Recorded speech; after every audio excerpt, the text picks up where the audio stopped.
Hello दोस्तों, आप सबका स्वागत है। आज हम देखने वाले हैं राजस्थान के व्यक्तित्व तथा दूसरा टॉपिक देखेंगे 1857 की क्रांति। राजस्थान की 1857 की क्रांति तथा राजस्थान के व्यक्तित्व तथा इसके अलावा राजस्थान के प्रमुख संस्थाएं एवं समाचार पत्र भी हम देखने वाले हैं।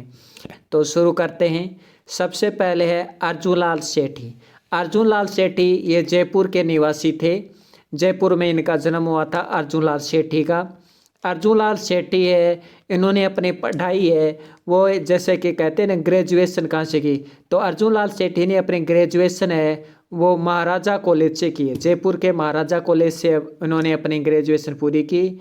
अर्जुनलाल सेठी ग्रेजुएशन पूरा करने के बाद ये चौमू के ठाकुर सामंत सिंह देवी सिंह चौमू का ठाकुर सामंत देवी सिंह के यहाँ सचिव के रूप में कार्य किया था। अर्जुनलाल सेठी ने चौमू के सामंत देवी सिंह के सचिव के रूप में कार्य किया।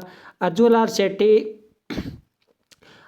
सेठी को जयपुर के महाराजा माधो सिंह द्वितीय ने ऑफर दिया था और जयपुर के महाराजा माधो सिंह द्वितीय ने कहा कि क्या तुम प्रधानमंत्री बनना चाहोगे।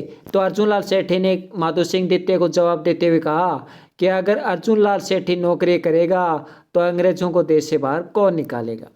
अर्जुनलाल सेठी ने मथुरा के जैन विद्यालय में भी, जी हाँ मथुरा का जैन विद्यालय है, वहाँ पर भी अध्यापन का कार्य किया। चौमू के सावंत के यहाँ सचिव के रूप में कार्य किया। अर्जुनलाल सेठी ने 1905 ईस्वी में जयपुर में जैन शिक्षा प्रचारक समिति की स्थापना की। फिर जयपुर में 1907 में ही वर्धमान विद्यालय की स्थापना भी की। वर्धमान विद्यालय की स्थापना की और इस वर्धमान विद्यालय में क्रांतिकारियों को प्रशिक्षण दिया जाता था, जिसका प्रशिक्षण करता था विष्णुदत्त। जी हाँ, विष्णुदत्त नाम का अध्यापक था, वो क्रांतिकारियों को प्रशिक्षण दिया करता था। अर्जुनलाल सेठी दिल्ली बम कांड से भी जुड़े हुए थे, क्योंकि अर्जुनलाल सेठी ने दिल्ली बम कांड में भी भाग लिया था, यानी इनकी रूपरेखा बनाने में काफ़ी मदद की थी अर्जुनलाल सेठी ने।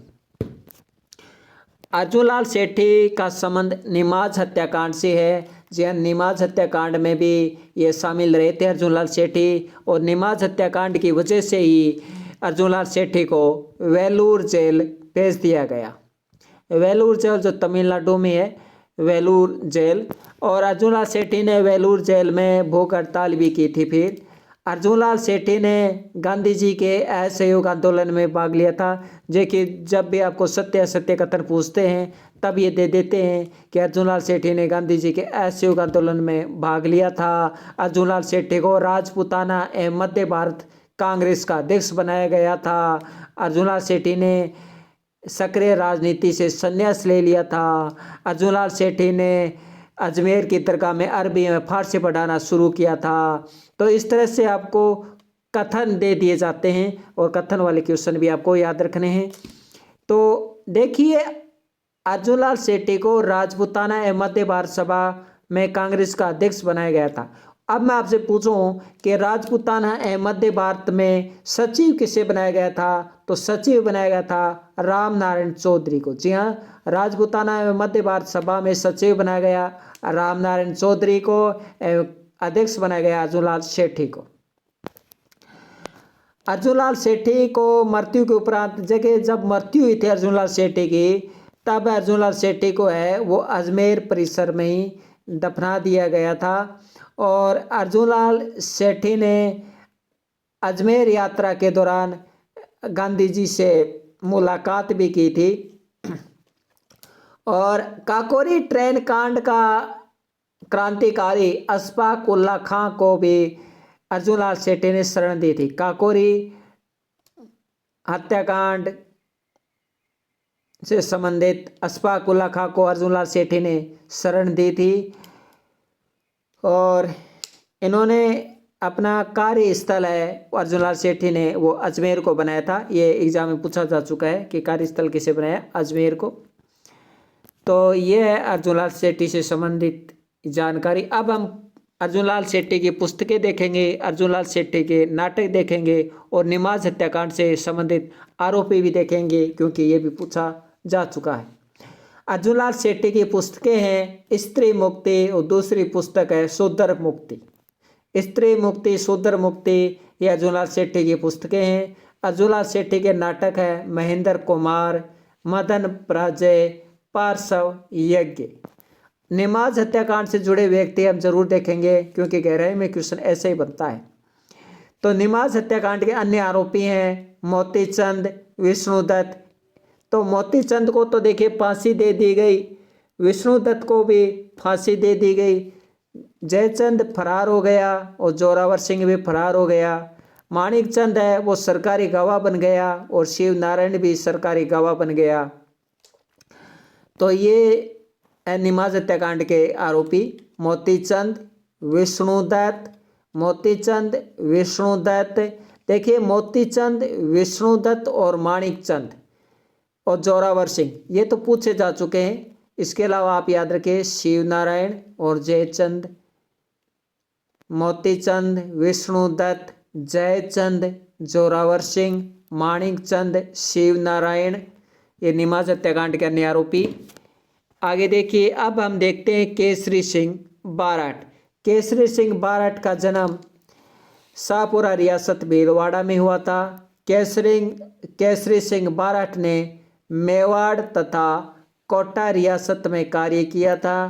केसरी सिंह बारठ के कहने पर श्यामजी कृष्ण वर्मा ने मेवाड़ रियासत में कार्य किया था। 1903 में गवर्नर जनरल लॉर्ड कर्जन ने दिल्ली में भाग लिया, दरबार लगाया। तब मेवाड़ महाराणा फतेह सिंह दिल्ली दरबार में भाग लेने जा रहे थे। फतेह सिंह के दिल्ली दरबार में जाते समय केसरी सिंह बारठ ने मेवाड़ महाराणा फतेह सिंह को 13 दोहे लिखे जिन्हें चेतावनी रात चुटंगिया कहा जाता है। फिर फतेह सिंह ने दरबार में भाग नहीं लिया। ये याद रखिए कि कोटा में केसरी सिंह बारठ को सुप्रिंटेंडेंट ऑफ एथनोग्राफी बनाया गया था। एथनोग्राफी, सुप्रिंटेंडेंट ऑफ एथनोग्राफी के रूप में इन्होंने कार्य किया। ये एक प्रकार की जॉब है और आपको याद रखना है कोटा में केसरी सिंह बारठ को सुप्रिंटेंडेंट ऑफ एथनोग्राफी बनाया गया था। केसरी सिंह बारठ को कोटा के महंत प्यारेलाल हत्याकांड में गिरफ्तार किया गया था तथा हजारी जेल भेजा गया था। अब देखिए महंत प्यारेलाल हत्याकांड के आरोपी कौन कौन है। तो देखिए इंपॉर्टेंट है ये सोमदत्त लहरी, हीरालाल जालोरी, रामकरण, लक्ष्मीलाल भटनागर ये सरकारी गवाह बन गए थे। तो ये एग्जाम में पूछा भी जा चुका है। सोमदत्त लहरी भी था ऑप्शन में, हीरालाल जालोरी भी था, रामकरण भी था, ये थे। और साथ में एक वकील का नाम भी था, वो भी जालोरी था, लेकिन उसमें ऑप्शन वो नहीं था, मतलब वो नहीं माना गया, मतलब शामिल नहीं था वो आरोपी में। तो सोमदत्त लहरी, हीरालाल जालोरी, रामकरण, लक्ष्मीलाल भटनागर ये सरकारी गवाह बन गए। इसके अलावा एक जालोरी नाम का व्यक्ति और है जो कि वकील था। हजारीबाग जेल पहले बिहार में थी, वर्तमान झारखंड में। अब देखिए केसरी सिंह बारठ की पुस्तकें प्रताप चरित्र महाराणा प्रताप पर आधारित, राज सिंह चरित्र राज सिंह की जीवनी, दुर्गादास चरित्र, श्यामल दास की जीवनी भी लिखी इसने, बुद्ध चरित्र यानी अश्व घोष का है ये, इसका अनुवाद भी किया, मेजनी की पुस्तक भी लिखी और मेजनी को अपना गुरु भी मानते थे केसरी सिंह बारठ। तो ये है केसरी सिंह बारठ की पुस्तकें। केसरी सिंह बारठ के शिक्षा संबंधी विचार ये भी हम देखते हैं क्योंकि क्वेश्चन बन सकता है। देखिए केसरी सिंह बारठ ने अंग्रेजी भाषा के स्थान पर हिंदी भाषा पढ़ने की सलाह दी। राजा महाराजाओं के बच्चों के लिए मेयो कॉलेज के स्थान पर अलग से क्षत्रिय कॉलेज खोलने का प्रस्ताव रखा। उच्च शिक्षा के लिए इंग्लैंड के स्थान पर जापान जाने की सलाह दी। अब हम पढ़ते हैं जोरावर सिंह बारठ यानी केसरी सिंह बारठ का छोटा भाई। जोरावर सिंह बारठ भी दिल्ली बम कांड से जुड़ा हुआ था और जोरावर सिंह बारठ पकड़े भी नहीं गए और जोरावर सिंह बारठ ने अपना अंतिम समय अमरदास वैरागी के रूप में बिताया, यानी जोरावर सिंह बारठ ने अपना नाम अमरदास वैरागी रख लिया था। प्रताप सिंह बारठ ये केसरी सिंह बारठ के छोटे पुत्र थे, ये भी दिल्ली बम कांड से जुड़े हुए थे। केसरी सिंह बारठ को प्रताप सिंह बारठ को बनारस षड्यंत्र मुकदमे में गिरफ्तार कर लिया गया था और बनारस षड्यंत्र मुकदमे में इन्हें बरेली जेल भेजा गया था। ये क्वेश्चन एग्जाम में छप चुका है कि प्रताप सिंह बारठ को किस षड्यंत्र के तहत बरेली जेल में भेजा गया था। बनारस षड्यंत्र के तहत ये भी पूछा जा चुका है एग्जाम में कि किस जेल में भेजा गया, बरेली जेल में भेजा गया था। यह भी पूछा जा चुका है कि किसने हत्या की थी, तो चार्ल्स क्लीवलैंड ने मार डाला प्रताप सिंह बारठ को, यह भी पूछा जा चुका है। और प्रताप सिंह बारठ के किस रियासत में प्रवेश पर प्रतिबंध लगाया था, बीकानेर रियासत में प्रवेश करने पर प्रतिबंध लगा दिया था, यह भी पूछा जा चुका है। तो प्रताप सिंह बारठ से संबंधित हर प्रकार का क्वेश्चन पूछा जा चुका है, वेरी इंपॉर्टेंट है ये। ईश्वरदान आसिया केसरी सिंह बारठ के दामाद थे और ईश्वरदान आसिया रास बिहारी बोस ने केसरी सिंह बारठ के परिवार की प्रशंसा की थी। ये देखिए एक क्वेश्चन आ चुका था कि केसरी सिंह बारठ ने अपने संपूर्ण परिवार को, यानी केसरी सिंह बारठ के संपूर्ण परिवार ने देश के लिए अपने आप को न्यौछावर कर दिया। ये कथन किसका? रास बिहारी बोस का है। ये क्वेश्चन आ चुका है। अब हम पढ़ते हैं गोपाल सिंह खरवा, और गोपाल सिंह खरवा से संबंधित क्या क्या क्वेश्चन पूछे जा चुके हैं वो भी हम देखेंगे। गोपाल सिंह खरवा ये खरवा के सामंत थे। गोपाल सिंह खरवा है ये प्रथम विश्व युद्ध के दौरान रास बिहारी बोस संपूर्ण भारत में क्रांति लाना चाहते थे, इसलिए रास बिहारी बोस ने राजस्थान में इसकी जिम्मेदारी राव गोपाल सिंह खरवा और विजय सिंह पत्ती को सौंपी थी। राव गोपाल सिंह खरवा और विजय सिंह पत्ती को राजस्थान में जिम्मेदारी सौंपी थी रास बिहारी बोस ने। ये क्वेश्चन आ चुका है एग्जाम में कि गोपाल सिंह खरवा और विजय सिंह पत्ती को राजस्थान में क्रांति के रूप में जिम्मेदारी किसने सौंपी थी? रास बिहारी बोस ने। अंग्रेजों को योजना का पता चल गया और गोपाल सिंह खरवा को पकड़कर टोडगढ़ जेल भेज दिया गया। टोडगढ़ जेल से ये फरार हो गए थे और विजय सिंह पत्ती भी टोडगढ़ जेल में भेजे गए थे, आपने पढ़ा होगा, वो भी फरार हो गए थे।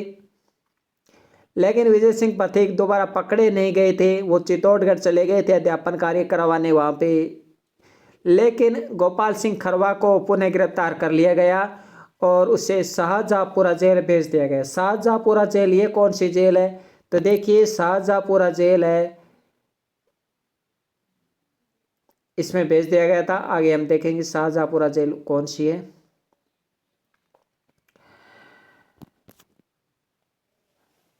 तिहाड़ जेल, आपने नाम सुना होगा, शाहजहाँपुरा जेल है वो तिहाड़ जेल को ही कहा जाता है। तिहाड़ जेल को ही शाहपुरा जेल कहा जाता है, ये थोड़ा याद रखिए, क्योंकि हो सकता है तिहाड़ जेल की जगह शाहजहाँपुरा जेल देते तो सब पानी में मिल जाएगा। राव गोपाल सिंह खरवा ने, ये इंपॉर्टेंट है, राव गोपाल सिंह खरवा ने अजमेर तथा जोधपुर के राजपूत सैनिकों को क्रांति में शामिल किया। अब पढ़ते हैं विजय सिंह पत्ती।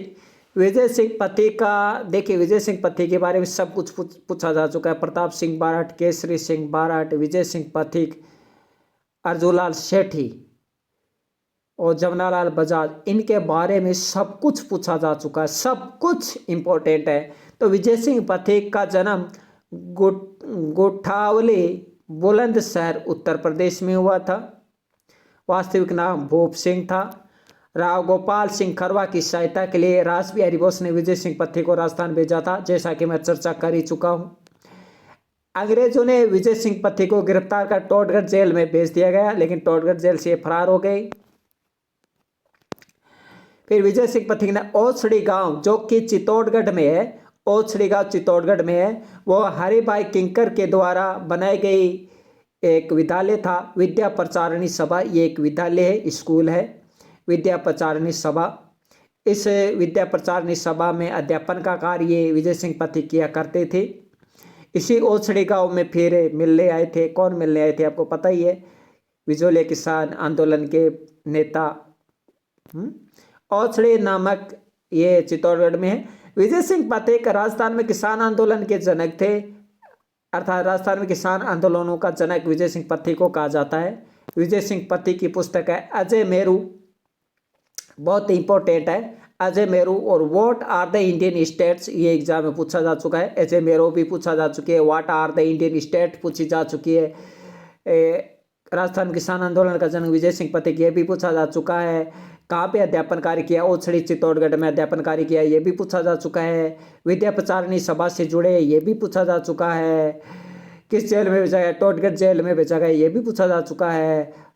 और रासबिहारी बोस ने राव गोपाल सिंह खरवा की सहायता के लिए किसे भेजा, विजय सिंह पथिक को भेजा, ये भी पूछा जा चुका है। वास्तविक नाम भी पूछा जा चुका है। जन्म स्थान भी पूछा जा चुका है। किन किन को भेजा, विजय सिंह गोपाल सिंह खरवा और विजय सिंह पथिक को क्रांति करने के लिए भेजा रासबिहारी बोस ने, यह भी पूछा जा चुका है। सब कुछ पूछा जा चुका है।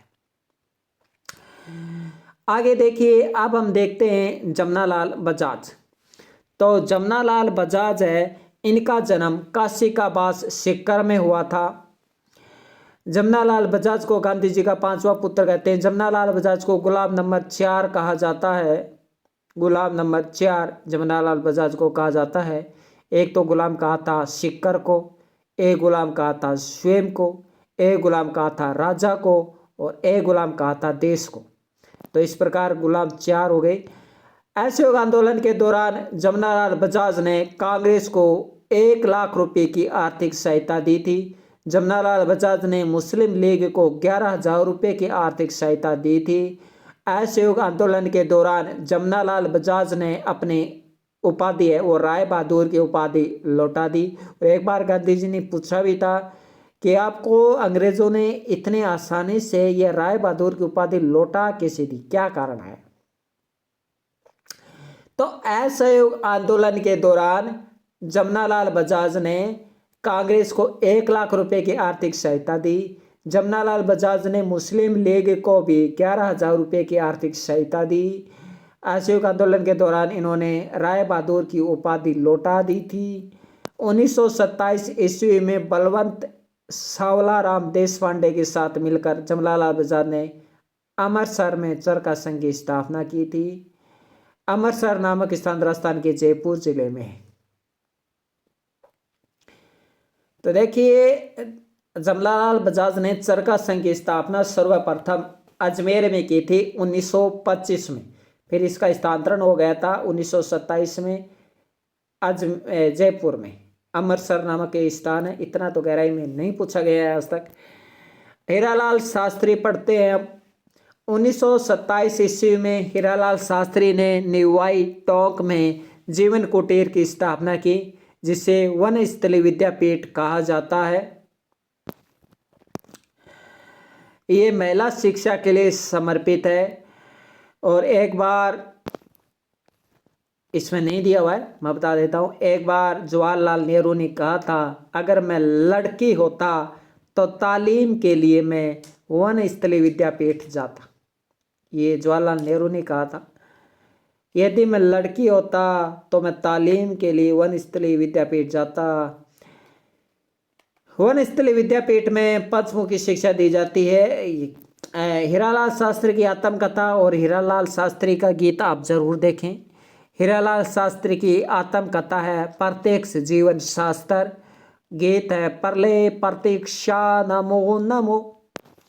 अब देखिए, बाल मुकुंद बिस्सा। बाल मुकुंद बिस्सा का जन्म पेलवा गांव, नागौर जिला, राजस्थान में हुआ।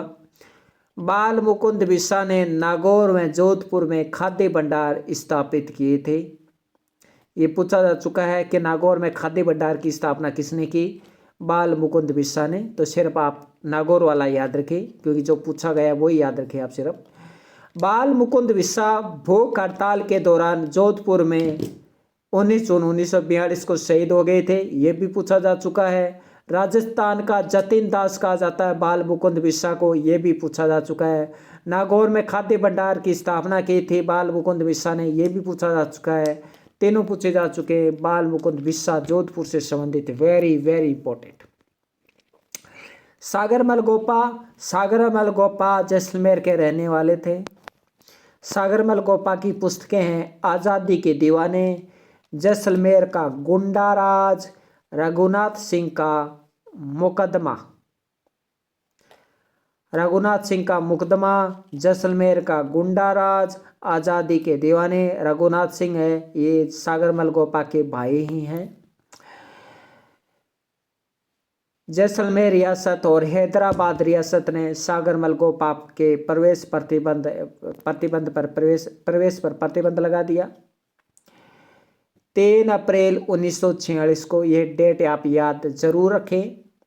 बाकी को कब जलाया गया, कब मारा गया, कोई मतलब नहीं, लेकिन सागरमल गोपा की ये डेट आपसे पूछी जा सकती है कि 3 अप्रैल 1946 ईस्वी को जवाहर सिंह के शासनकाल में, जैसलमेर का शासक था जवाहर सिंह का ये विरोध कर रहे थे, इसी कारण सागरमल गोपा को जैसलमेर जेल में भेजा गया। सागरमल गोपा की हत्या की जांच के लिए गोपाल स्वरूप पाठक आयोग बनाया गया। गोपाल स्वरूप पाठक आयोग का अध्यक्ष गोपाल स्वरूप पाठक था।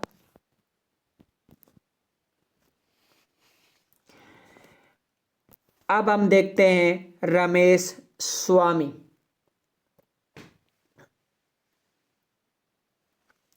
रमेश स्वामी ये भी पूछा जा चुका है। और क्या पूछा गया था कि भरतपुर में बस के नीचे कुचलकर किसे मार दिया गया, तो वो मार दिया गया था बस के नीचे कुचलकर, भरतपुर का था ये, और बस के नीचे कुचलकर मार दिया रमेश स्वामी, यही पूछा गया था एग्जाम में।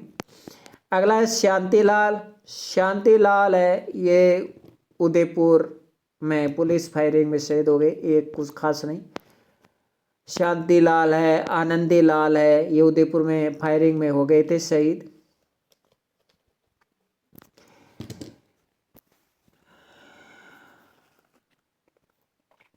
अगला है ज्वाला प्रसाद शर्मा। ज्वाला प्रसाद शर्मा राजस्थान में अजमेर जिले के ये रहने वाले थे। Jwala Prasad Sharma Hindustan Socialist Republican Association के सदस्य थे। ये इंपॉर्टेंट क्वेश्चन बन जाता है। ये हिंदुस्तान सोशलिस्ट रिपब्लिकन एसोसिएशन किसकी पार्टी है? ये भगत सिंह ने इसकी स्थापना की थी। हिंदुस्तान सोशलिस्ट रिपब्लिकन एसोसिएशन की स्थापना भगत सिंह ने की थी। साथ में चंद्रशेखर आज़ाद भी थे। तो चंद्रशेखर आज़ाद, भगत सिंह, इन दोनों ने मिलकर हिंदुस्तान सोशलिस्ट रिपब्लिकन एसोसिएशन की स्थापना की। इसी के सदस्य रह चुके हैं ज्वाला प्रसाद शर्मा, तो ये इंपॉर्टेंट हो जाता है। ज्वाला प्रसाद शर्मा ने कई क्रांतिकारी गतिविधियों में भाग लिया। मेयो कॉलेज बम कांड में भाग लिया, डोगरा कांड में भी भाग लिया, अजमेर रेल हड़ताल में भी भाग लिया। अगर कथन से क्वेश्चन बनता है तो ऐसे बनता है। अब हम पढ़ते हैं दामोदर दास राठी। दामोदर दास राठी कहाँ के रहने वाले थे? ये एग्जाम में पूछा जा चुका है। पोखरण जैसलमेर। दामोदर दास राठी ने किन किन संस्थाओं की स्थापना की? तो कृष्णा मिल की स्थापना की दामोदर दास राठी ने। दामोदर दास राठी ने सनातन धर्म विद्यालय की स्थापना की, ये भी पूछा जा चुका है। तो कृष्णा मिल और सनातन धर्म विद्यालय की स्थापना की, और उन्होंने नागरिक प्रचारणी सभा में बहुत सारा पैसा भी दिया था। कृष्णा मिल की स्थापना की, कृष्णा मिल इन्हीं की है। दामोदर दास राठी ने कृष्णा मिल खोली थी। दामोदर दास राठी ने हिंदी भाषा को बढ़ावा दिया। दामोदर दास राठी के कहने पर अजमेर के कमिश्नर ने अजमेर के सभी कार्यालयों में हिंदी के प्रयोग को अनुमति दे दी थी। बहुत अच्छा क्वेश्चन बन सकता है ये। दामोदर दास राठी स्वतंत्रता सेनानियों को वित्तीय सहायता प्रदान किया करते थे। और राजस्थान के क्रांतिकारी भी कहे जाते हैं दामोदर दास राठी। राजस्थान के सशस्त्र क्रांतिकारी कहे जाते हैं, तो सशस्त्र क्रांति के जनक कहे जाते हैं गोपाल सिंह खरवा, ये भी याद रखिए। तो ये क्वेश्चन अच्छा बन जाता है कि किसके कहने पर अजमेर के कमिश्नर ने, किसके कहने पर अजमेर के कमिश्नर ने अजमेर के सभी कार्यालयों में हिंदी के प्रयोग को अनुमति दे दी? तो दामोदर दास राठी के कहने पर। अब है अंजना देवी चौधरी, जो कि सीकर में श्री माधोपुर, और श्री माधोपुर को राजस्थान का जिला भी बनाया गया था, हालांकि अब वापस हटा दिया गया। तो अंजना देवी चौधरी श्री माधोपुर सीकर की थी। ये अंजना देवी चौधरी ने मेवाड़ बिजोलिया किसान आंदोलन में भी भाग लिया था। अंजना देवी चौधरी ने बूंदी के किसान आंदोलन में भी भाग लिया था। अंजना देवी चौधरी ने सत्याग्रह में भी भाग लिया था, नमक सत्याग्रह में। तो क्वेश्चन एक बार पूछा जा चुका है, और प्रश्न क्या पूछा गया था कि निम्न में से किस महिला ने बूंदी के किसान आंदोलन तथा नमक सत्याग्रह में भाग लिया था? बूंदी के किसान आंदोलन तथा नमक सत्याग्रह में भाग लिया था, तो वह अंजना देवी चौधरी। अंजना देवी चौधरी राजस्थान की किसी भी रियासत की पहली महिला थी जिन्होंने स्वतंत्रता संग्राम में गिरफ्तार किया गया था। अब देखिए अंजना देवी चौधरी से संबंधित क्या क्वेश्चन आ चुका है, ये हम देख ही चुके हैं। अब रमा देवी जोशी से भी क्वेश्चन आ चुका है, और क्या आया वो भी हम देखेंगे। पहला तो ये देखिए, रमा देवी जोशी है, ये जयपुर की थी, लादूराम जोशी की वाइफ। लादूराम जोशी का संबंध भी जयपुर प्रजामंडल से है। एक लादूराम व्यास भी है, एक लादूराम जोशी है, दोनों अलग अलग प्रजामंडल से संबंधित हैं, याद रखिए। रमा देवी जोशी को बिजोलिया किसान आंदोलन के दौरान गिरफ्तार किया गया था, और सबने अवज्ञा आंदोलन में भाग लिया था। तो क्वेश्चन पूछा गया था कि किस महिला को बिजोलिया किसान आंदोलन तथा सवर्ण अवज्ञा आंदोलन में भाग लेने के कारण गिरफ्तार किया गया था? किस महिला को बिजोलिया किसान आंदोलन तथा सवर्ण अवज्ञा आंदोलन में भाग लेने के कारण गिरफ्तार किया गया था? रमा देवी को गिरफ्तार किया गया था। ये स्टेटमेंट देखिए रमा देवी का। बिजोलिया किसान आंदोलन में गिरफ्तारी के समय रमा देवी जोशी ने कहा था कि जब तक किसानों पर अत्याचार समाप्त नहीं होंगे, मैं बार बार यहाँ आती रहूंगी और जेल जाती रहूंगी। तो देखिए रमा देवी जोशी को बिजोलिया किसान आंदोलन में भी गिरफ्तार किया गया था। रमा देवी जोशी को सवर्ण अवज्ञा आंदोलन के दौरान भी गिरफ्तार किया गया था। तो ये रमा देवी जोशी से संबंधित क्वेश्चन भी बन चुका है, ये हम देख लिया। जानकी देवी बजाज से संबंधित भी क्वेश्चन एग्जाम में पूछा जा चुका है, क्या पूछा जा चुका है वो भी हम देखेंगे। जानकी देवी बजाज, इनका जन्म हमारे राजस्थान में नहीं हुआ है। जानकी देवी बजाज का जन्म जावरा मध्य प्रदेश में हुआ था। ये जमनालाल बजाज की पत्नी थी। जमनालाल बजाज आप समझ गए होंगे, जयपुर वाले जमनालाल बजाज। बिजोलिया किसान आंदोलन के तीसरे पार्ट में यानी 1923 से 1941 के बीच में भाग लिया जमनालाल बजाज, वही जमनालाल बजाज है। जानकी देवी बजाज ने अपना लंबा समय वर्धा आश्रम में बिताया था। जानकी देवी बजाज को जयपुर प्रजामंडल का अध्यक्ष भी बनाया गया था 1941 में, नहीं 44 में था क्या, 44 में, 1944 में अध्यक्ष बनाया गया था, क्योंकि 1942 में तो हीरालाल शास्त्री थे और हीरालाल शास्त्री को अध्यक्ष बनाया गया था 1940 में।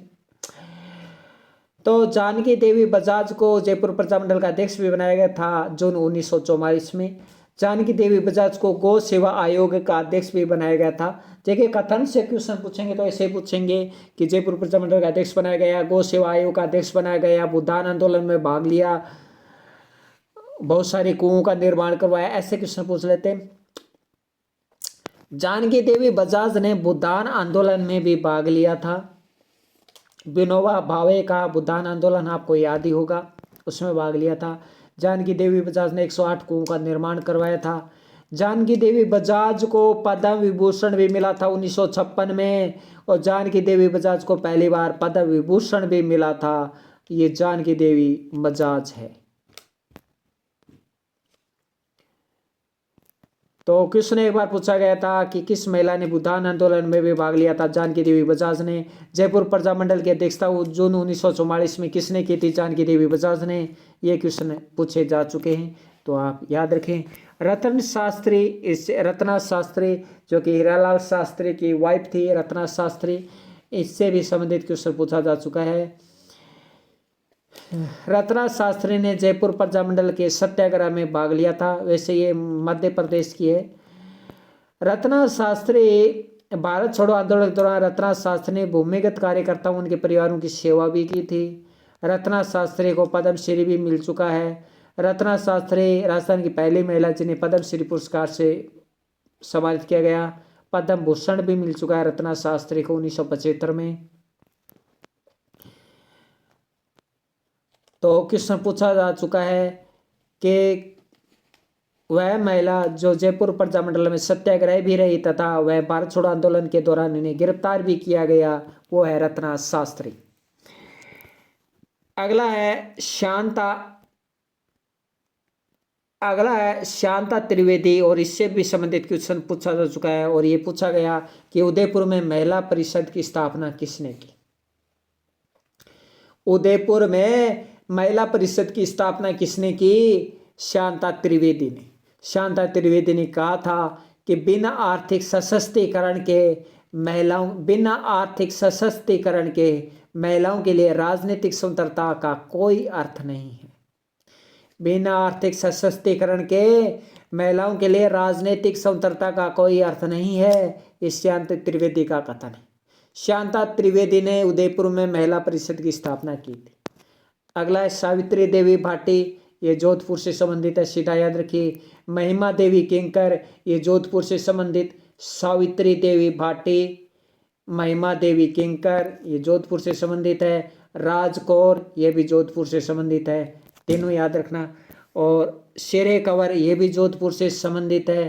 प्रकाशवती सिन्हा, ये अजमेर से संबंधित है। दुर्गावती शर्मा पूछी जा चुकी है, जयपुर से संबंधित है। सरस्वती बोहरा पूछी जा चुकी है, भरतपुर से संबंधित है।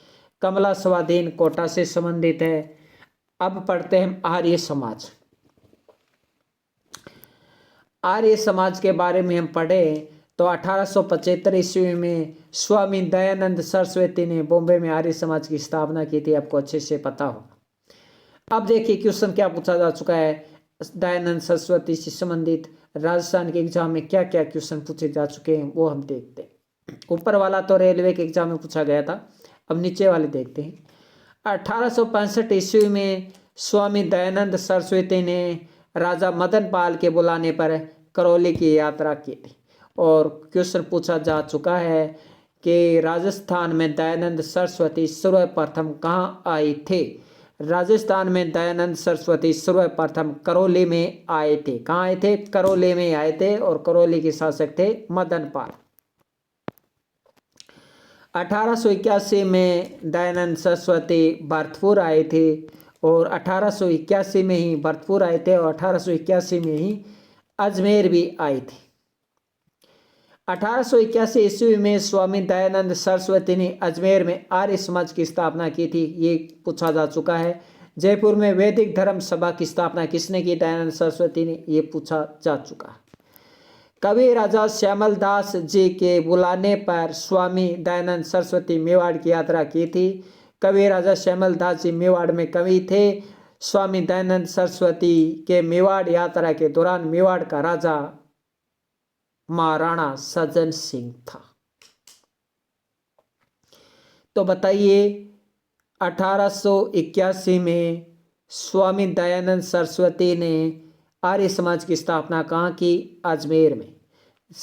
दयानंद सरस्वती ने वैदिक धर्म सभा की स्थापना कहाँ की? जयपुर में।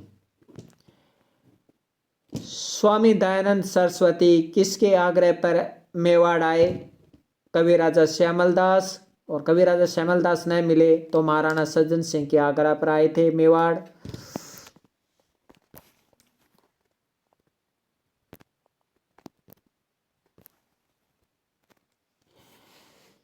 महाराणा सज्जन सिंह ने स्वामी दयानंद सरस्वती को गुलाब बाग के नौलखा महल में रखा था। ये गुलाब बाग अब जानते हो कहाँ है? मेवाड़ में। गुलाब बाग नामक स्थान राजस्थान के उदयपुर जिले में है। नौलखा महल राजस्थान के उदयपुर जिले के गुलाब बाग में स्थित है। गुलाब बाग के नौलखा महल में ही दयानंद सरस्वती ने सत्यार्थ प्रकाश का द्वितीय संस्करण लिखा था। देखिए, दयानंद सरस्वती ने सत्यार्थ प्रकाश का पहला संस्करण अजमेर में लिखा था और दयानंद सरस्वती ने सत्यार्थ प्रकाश का द्वितीय संस्करण उदयपुर में लिखा था। ये एग्जाम में पूछे जा चुके हैं क्वेश्चन। तो गुलाब बाग नौलखा महल में अपना दूसरा संस्करण लिखा सत्यार्थ प्रकाश का।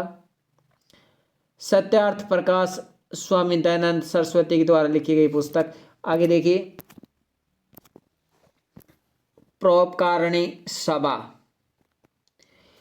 1883 ईस्वी में स्वामी दयानंद सरस्वती ने उदयपुर में परोपकारिणी सभा की स्थापना की। वेरी इंपॉर्टेंट, एग्जाम में बार बार कई एग्जाम में पूछा जा चुका है ये कि परोपकारिणी सभा की स्थापना कहाँ की, उदयपुर में। ये भी पूछा जा चुका है। परोपकारिणी सभा की स्थापना उदयपुर में किसने की, दयानंद सरस्वती ने। ये भी पूछा जा चुका है। दयानंद सरस्वती ने उदयपुर में परोपकारिणी सभा की स्थापना कब की, 1883 में। ये भी पूछा जा चुका है। दयानंद सरस्वती ने महाराणा सदन सिंह को परोपकारिणी सभा का सभापति बनाया था। याद रखिए ये। कालांतर में परोपकारिणी सभा को अजमेर भेज दिया गया, स्थानांतरित कर दिया गया। आगे देखिए, वैदिक यंत्रालय, यह भी पूछा जा चुका है कि अजमेर में वैदिक यंत्रालय की स्थापना किसने की, दयानंद सरस्वती ने की। दयानंद सरस्वती पुस्तक सत्यार्थ प्रकाश का द्वितीय संस्करण अजमेर में वैदिक यंत्रालय नामक प्रिंटिंग प्रेस से प्रकाशित किया गया था। अब कंफ्यूज मत होना।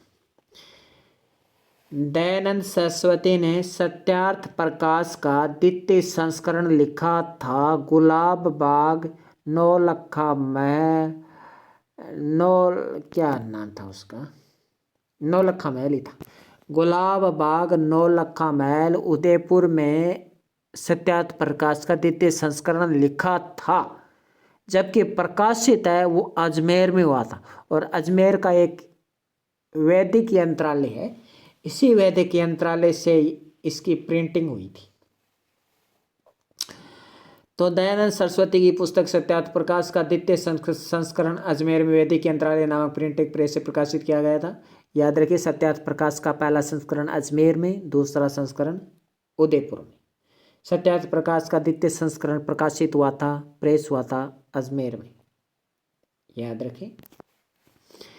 दयानंद सरस्वती मारवाड़ के प्रधानमंत्री सर प्रताप के बुलाने पर स्वामी दयानंद सरस्वती जोधपुर गए थे।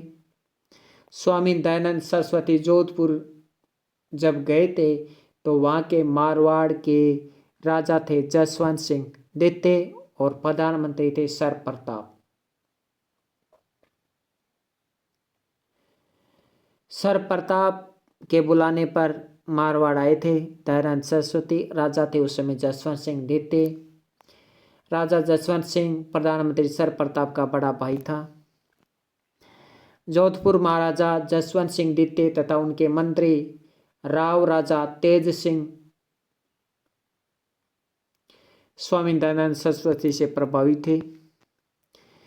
महाराजा जसवंत सिंह द्वितीय की प्रेमिका नन्ही जान ने स्वामी दयानंद सरस्वती को जहर दे दिया और स्वामी दयानंद सरस्वती 23 अक्टूबर 1883 ईस्वी को 23 अक्टूबर 1883 ईस्वी को दीपावली के दिन अजमेर में दयानंद सरस्वती की मृत्यु हो गई थी।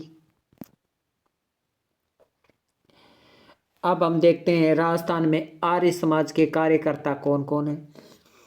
तो राजस्थान में आर्य समाज के कार्यकर्ता कई हैं। मेवाड़ में विष्णु पांडे था, अलवर में वासुदेव खंडेलवाल था, भरतपुर में जुगल किशोर चतुर्वेदी मास्टर आदित्येंद्र नाथ है, अजमेर में चांदकरण शारदा हरविलास शारदा है, जयपुर में कल्याण सिंह श्यामलाल है। कल्याण सिंह श्यामलाल ने हिंदी राजभाषा आंदोलन भी चलाया था। हिंदी राजभाषा आंदोलन किसने चलाया? कल्याण सिंह तथा श्यामलाल ने। आर्य समाज का राजस्थान में प्रभाव तो देखते हैं, आइए पढ़ते हैं। आर्य समाज के कारण राजस्थान में सामाजिक कुरीतियों में कमी आई थी। जैसे 1885 ईस्वी में सर प्रताप ने जोधपुर में बाल विवाह प्रतिरोधक अधिनियम पारित किया था। दयानंद सरस्वती के प्रभाव के कारण राजस्थान के राजा जनता के प्रति उदार हो गए। आर्य समाज ने शिक्षण संस्थाओं की स्थापना की, जिससे राजस्थान में शिक्षा को बढ़ावा मिला। आर्य समाज ने महिलाओं से संबंधित कुरीतियां दूर की, जिससे महिला सशक्तिकरण को बढ़ावा मिला। महिलाओं ने राष्ट्रीय आंदोलन में बढ़ चढ़कर भाग लिया। आर्य समाज के कारण राजस्थान में राजनीतिक चेतना का संचार हुआ। आर्य समाज ने पुस्तकों एवं समाचार पत्रों का प्रकाशन किया। चांदकरण शारदा की पुस्तकें देख लीजिए। दलितों का उद्धार, ये चांदकरण शारदा की पुस्तक है। विधवा विवाह, ये भी चांदकरण शारदा की पुस्तक है। तो दलितों उद्धार और विधवा विवाह किसकी पुस्तक है? चांदकरण शारदा की पुस्तक है। ये इंपॉर्टेंट है, याद रखिए।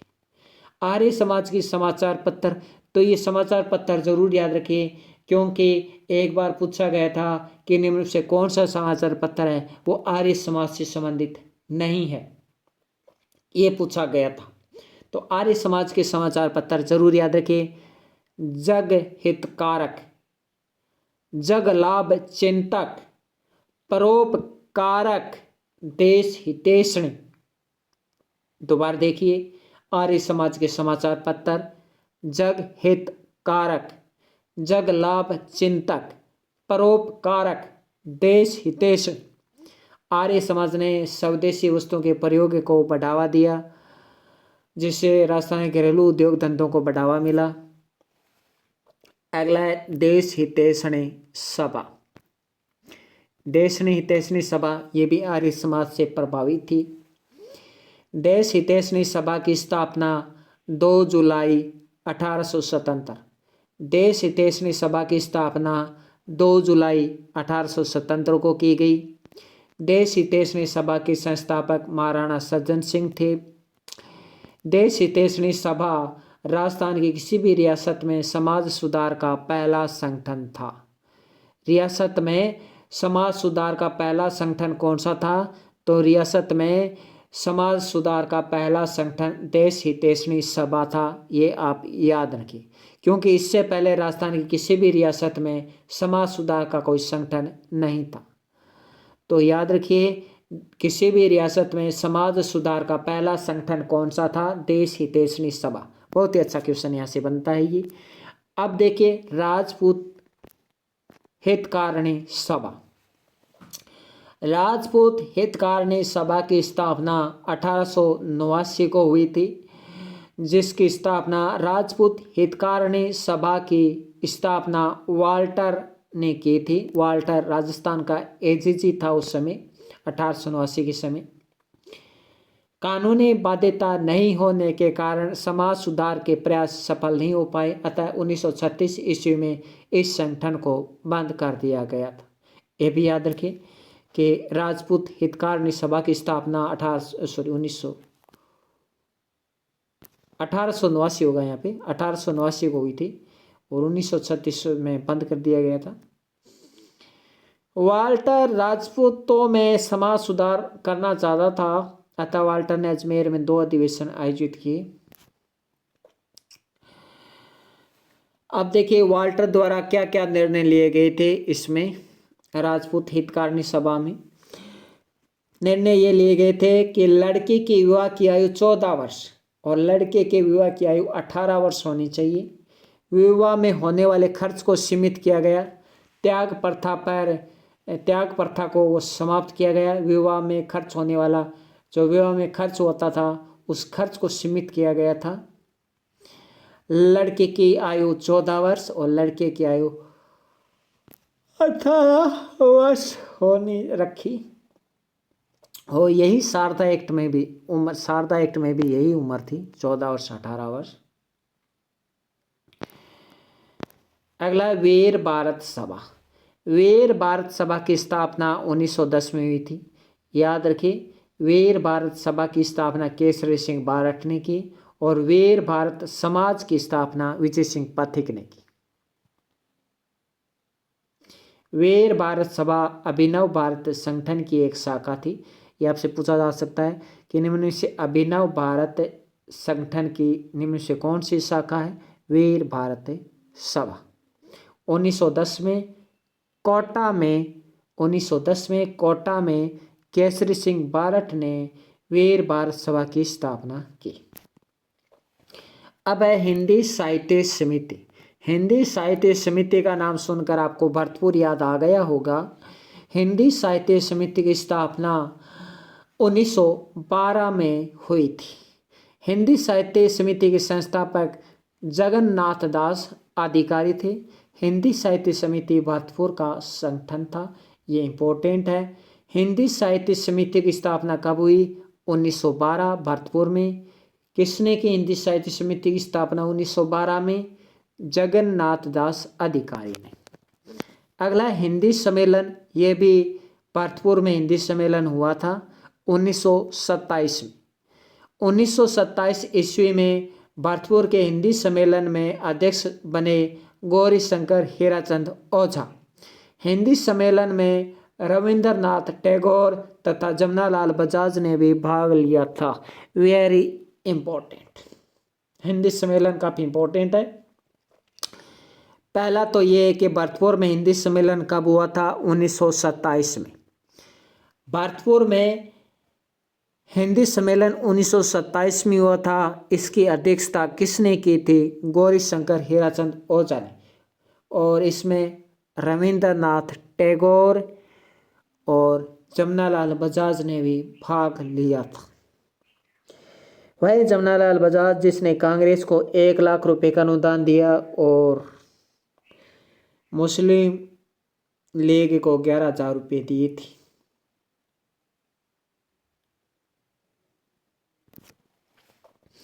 प्रताप सभा। प्रताप सभा की स्थापना 1915 में हुई थी। प्रताप सभा मेवाड़ रियासत का एक संगठन था। प्रताप सभा के संस्थापक बलवंत सिंह थे।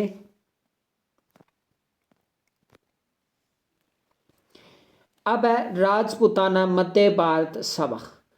राजपूताना मध्य भारत सभा की स्थापना 1918 में की गई थी। राजपूताना मध्य भारत सभा की स्थापना कर्ता में कौन कौन शामिल था? एग्जाम में पूछा जा चुका है। तो देखिए, जमनालाल बजाज, विजय सिंह पथिक, गणेश शंकर विद्यार्थी, चांदकरण शारदा, नरसिंहदेव सरस्वती। फिर से पढ़ेंगे। राजपूताना मध्य भारत सभा में जो शामिल थे शामिल थे वो जमनालाल बजाज, विजय सिंह पथिक, गणेश शंकर विद्यार्थी, चांदकरण शारदा, नरसिंहदेव सरस्वती। तो देखिए, जमनालाल बजाज ये तो हमारे जमनालाल बजाज, चांदकरण शारदा ये तो हमारे राजस्थान के ही थे।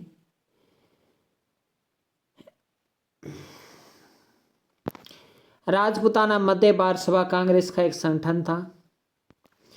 राजपूताना मध्य भारत सभा की स्थापना मारवाड़ी पुस्तकालय चांदनी चौक दिल्ली में की गई थी। मुख्यालय राजपूताना मध्य भारत सभा का मुख्यालय अजमेर में भी रखा गया तीसरे चरण में। राजपूताना मध्य भारत सभा के उद्देश्य थे रियासत में राजनीतिक चेतना का संचार करना, उत्तरदायी शासन की स्थापना करना, रियासतों में कांग्रेस के सदस्य बनाना, ये इनके उद्देश्य थे।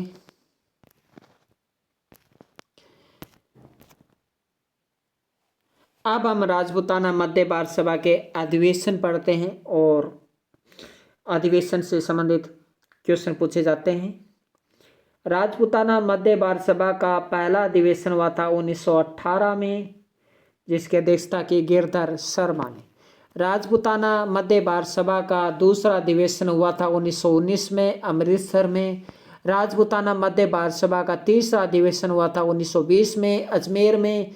और मार्च 1920 में यह अधिवेशन हुआ था। मार्च 1920 में राजपूताना मध्य भारत सभा का तीसरा अधिवेशन अजमेर में हुआ था और जिसकी अध्यक्षता जमनालाल बजाज ने की थी।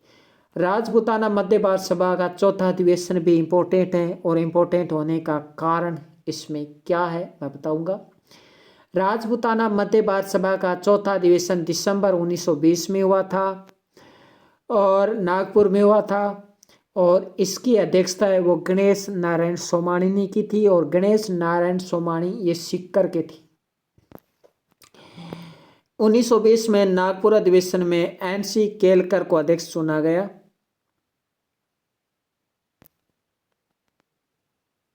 लेकिन वह अधिवेशन में पहुंच नहीं पाए थे।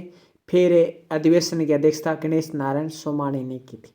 याद रखिए 1920 के नागपुर अधिवेशन में अध्यक्ष तो चुना गया था एनसी केलकर को, लेकिन वो अधिवेशन में पहुंच नहीं पाए तो फिर गणेश नारायण सोमानी को अध्यक्ष बनाया गया। तो अध्यक्षता किसने की?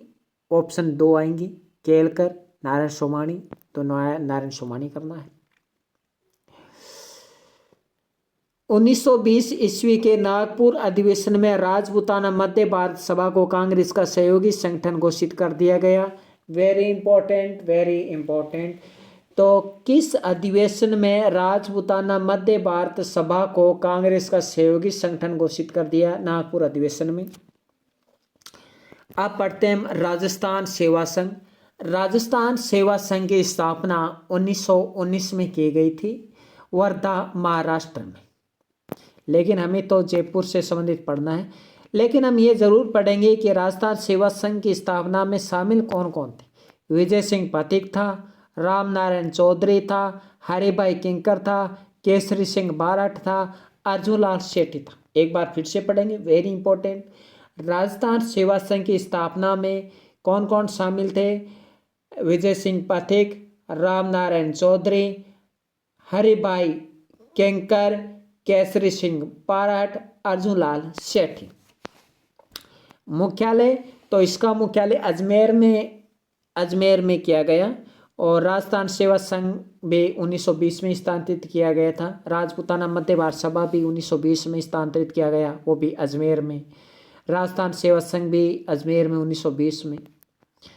राजस्थान सेवा संघ ने राजस्थान में किसान आंदोलन को नेतृत्व प्रदान किया था। याद रखना ही नेताओं के आपसी मतभेदों के कारण 1927-28 में राजस्थान सेवा संघ समाप्त कर दिया गया।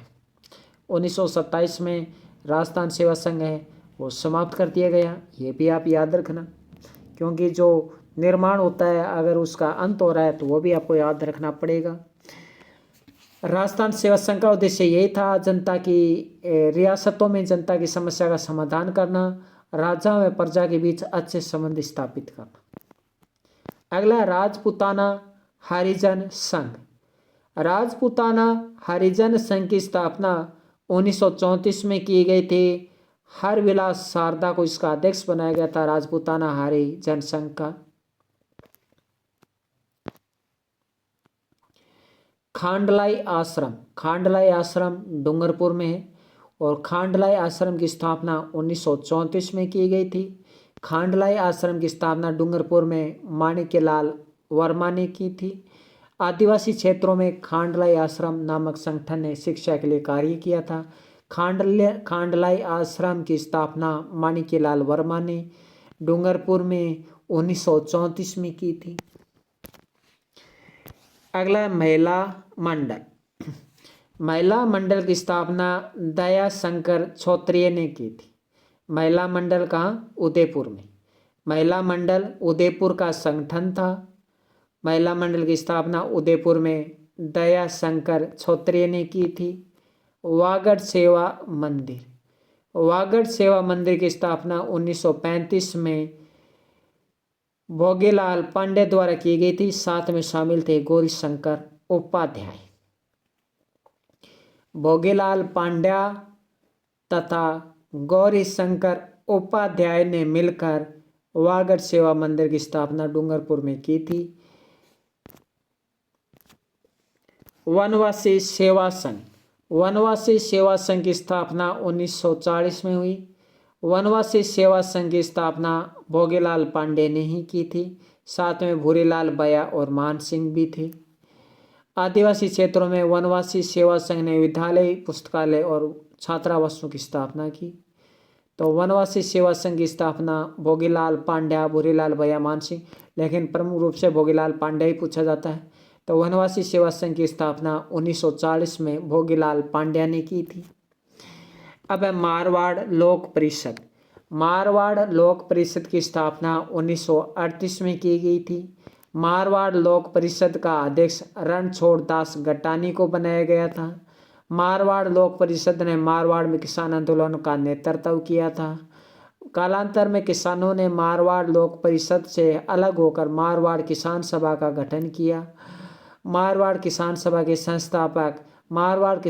के संस्थापक बलदेव राम मिर्गा थे। याद रखें, मारवाड़ किसान सभा का प्रथम अध्यक्ष मंगल सिंह कछवा को बनाया गया। तो ये मारवाड़ लोक परिषद है। ये मारवाड़ लोक परिषद बहुत बहुत इम्पोर्टेंट है। मारवाड़ लोक परिषद की स्थापना 1938 में की गई थी। मारवाड़ लोक परिषद का अध्यक्ष रणछोड़ दास गटानी को बनाया गया। मारवाड़ लोक परिषद ने मारवाड़ में किसान आंदोलन का नेतृत्व किया। कालांतर में मारवाड़ लोक परिषद मारवाड़ किसान सभा के रूप में बदल गई। मारवाड़ किसान सभा के संस्थापक बलदेव राम मिर्गा थे।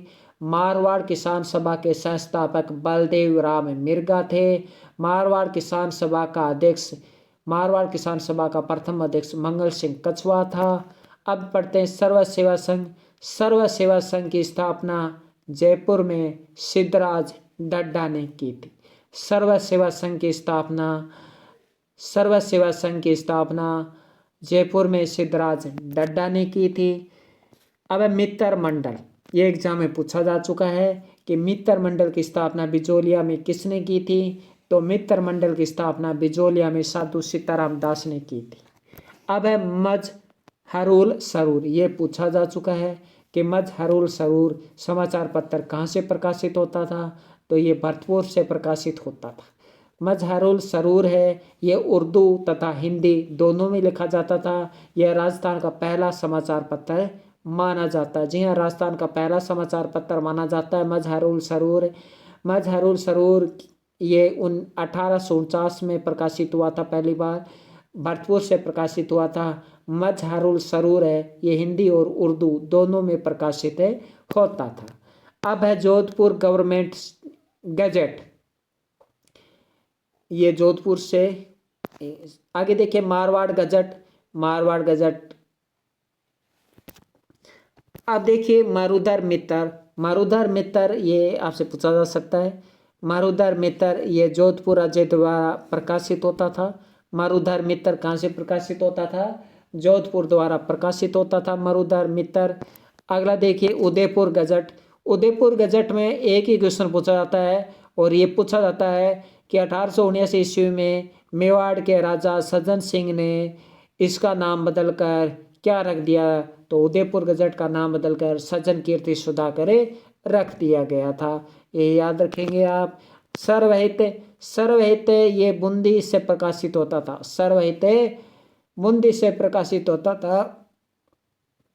कहाँ से? सर्वहित बूंदी से।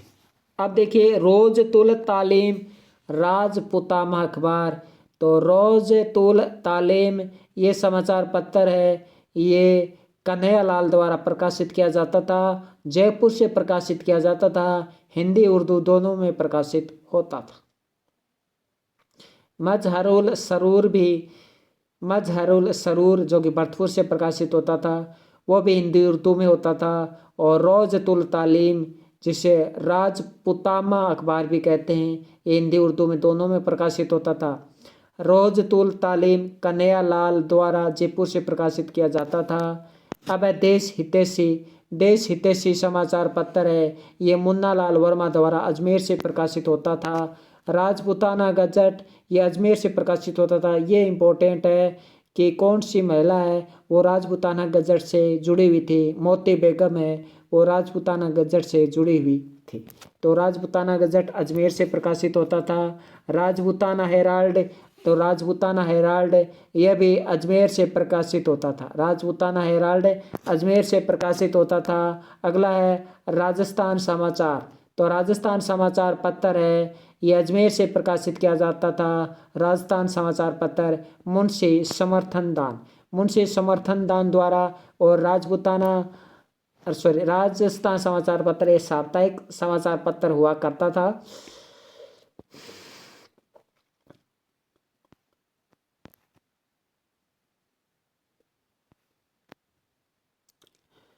तो देखिए, राजस्थान समाचार पत्र अजमेर से प्रकाशित होता था, साप्ताहिक समाचार पत्र था। 1904 में इसे दैनिक समाचार पत्र कर दिया गया। राजस्थान समाचार पत्र है, ये मुंशी समर्थदान द्वारा। अब देख रहे हैं राजस्थान केसरी, ये बहुत इंपॉर्टेंट है। राजस्थान केसरी समाचार पत्र की हमें डेट भी याद रखनी पड़ेगी। 1920 में ये प्रकाशित हुआ था। राजस्थान केसरी समाचार पत्र 1920 में प्रकाशित हुआ था। विजय सिंह पथिक एवं रामनारायण चौधरी द्वारा इसे प्रकाशित किया जाता था। विजय सिंह पथिक संपादक थे और रामनारायण चौधरी सह संपादक थे। और राजस्थान केसरी समाचार पत्र को वित्तीय सहायता यानी धन की सहायता दी थी जमनालाल बजाज ने। 1922 में राजस्थान केसरी समाचार को बंद कर दिया गया। और 1922 में जब राजस्थान केसरी समाचार पत्र को बंद कर दिया गया, तब 1922 में नवीन राजस्थान समाचार पत्र प्रकाशित किया गया, ये भी अजमेर से विजय सिंह पथिक द्वारा। यह राजस्थान सेवा संघ का प्रमुख समाचार पत्र था, नवीन राजस्थान। इसका ध्येय व स्लोगन भी था कि किस समाचार पत्र का स्लोगन था, धन वैभव की चाह नहीं जीवन रहे ना रहे, चाह है तो बस यह है जग में स्वेच्छाचार दमन ना रहे। 1923 में इस समाचार पत्र पर प्रतिबंध लगा दिया गया। 1922 में ये प्रकाशित हुआ, शुरू हुआ नवीन राजस्थान। 1923 में इस पर रोक लगा दिया गया। फिर तरुण राजस्थान 1923 में हुआ। तरुण राजस्थान 1923 में रामनारायण चौधरी शोभालाल गुप्त द्वारा अजमेर से प्रकाशित किया जाता था। तरुण राजस्थान समाचार पत्र नवीन राजस्थान समाचार पत्र का नाम बदलकर तरुण राजस्थान समाचार पत्र कर दिया गया। जयनारायण व्यास ने इसे बयावर से प्रकाशित किया था। जयनारायण व्यास ने इसे बयावर से प्रकाशित किया था। अब यंग राजस्थान 1929 में प्रकाशित हुआ। यंग राजस्थान रामनारायण चौधरी शोभालाल गुप्त द्वारा अजमेर से प्रकाशित किया जाता था। तरुण राजस्थान का अंग्रेजी संस्करण ही यंग राजस्थान है। तरुण राजस्थान ही यंग राजस्थान है। तरुण राजस्थान हिंदी में लिखते थे तो तरुण राजस्थान, और जब इसे अंग्रेजी में छपा जाने लगा तो यंग राजस्थान हो गया। तो रामनारायण चौधरी और शोभालाल गुप्त का संबंध तरुण राजस्थान और यंग राजस्थान से है। अब है आर्य मार्तंड समाचार पत्र भी अजमेर से प्रकाशित होता था। आर्य मार्तंड समाचार पत्र भी अजमेर से प्रकाशित होता था। त्याग भूमि समाचार पत्र है, ये हरिभाव उपाध्याय से संबंधित है। हरिभाव उपाध्याय से का समाचार पत्र है ये त्याग भूमि समाचार पत्र। बस इतना ही याद रखना है। 64 पेज होते थे, जिनमें से 16 पेज है वो महिलाओं से संबंधित होते थे। ये एग्जाम में पूछा जा चुका है कि त्याग भूमि समाचार पत्र में कितने पेज है वो महिलाओं से संबंधित होते थे। 16 पेज होते थे। कुल 64 पेज थे और 16 पेज इसमें महिलाओं से संबंधित होते थे। इस समाचार पत्र में महिलाओं से 16 पेज वाले कॉलम को आधी दुनिया कहा जाता था। नवज्योति समाचार पत्र है। ये नवज्योति समाचार पत्र है, ये रामनारायण चौधरी और दुर्गा प्रसाद जो कि सिक्कर के थे। तो दुर्गा प्रसाद चौधरी और रामनारायण चौधरी द्वारा नवज्योति समाचार प्रकाशित किया जाता था। बाद में रामनारायण चौधरी के भाई दुर्गा प्रसाद चौधरी इसे प्रकाशित करते थे। तो रामनारायण चौधरी, दुर्गा प्रसाद चौधरी ये नवज्योति से संबंधित हैं। अब देखिए प्रजा सेवक प्रजा सेवक ये जोधपुर से प्रकाशित होता था, प्रजा सेवक समाचार पत्र है। प्रजा सेवक जोधपुर से प्रकाशित होता था अचलेश्वर प्रसाद शर्मा द्वारा। जय भूमि, ये जय भूमि जयपुर से प्रकाशित होता था गुलाब चंद काला द्वारा। जयपुर समाचार पत्र जयपुर द्वारा श्यामलाल।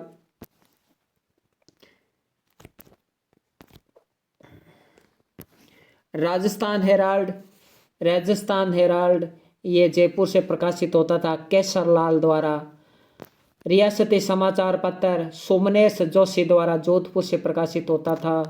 विश्वामित्र ये कलकत्ता से प्रकाशित होता था फूलचंद अग्रवाल द्वारा। वैभव समाचार पत्र ये भरतपुर से प्रकाशित होता था जगन्नाथ दास अधिकारी द्वारा।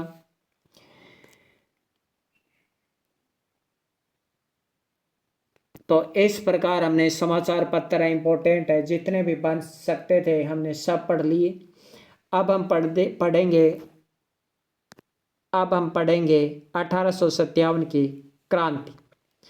बयावर और खेरवाड़ा ने 1857 की क्रांति में भाग नहीं लिया था। सबसे पहले 1857 की क्रांति के हम पढ़ते हैं नसीराबाद छावनी। नसीराबाद छावनी 28 मई 1857 को यहाँ पे क्रांति हुई थी। नसीराबाद छावनी में 15वीं बंगाल नेटिव इन्फेंट्री तैनात थी। कौन सी थी? 15वीं बंगाल इन्फेंट्री तैनात थी। फिर 30वीं बंगाल नेटिव इन्फेंट्री भी आई। बम्बई वालों को भी भेजा गया है, बम्बई की सेना वगैरह वो भी आई।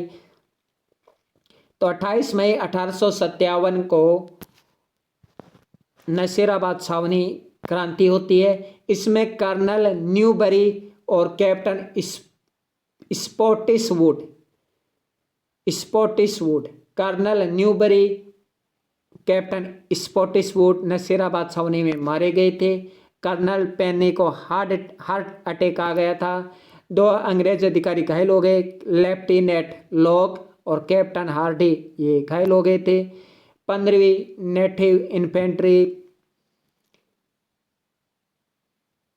23वीं नेटिव इन्फेंट्री बम्बई के वो सैनिक ये यहाँ पे मौजूद हैं। और 15वीं नेटिव इन्फेंट्री और 23वीं नेटिव इन्फेंट्री ने विरोध भी कर दिया था, लेकिन बम्बई वाले कहाँ करें, बम्बई वाले नहीं किए।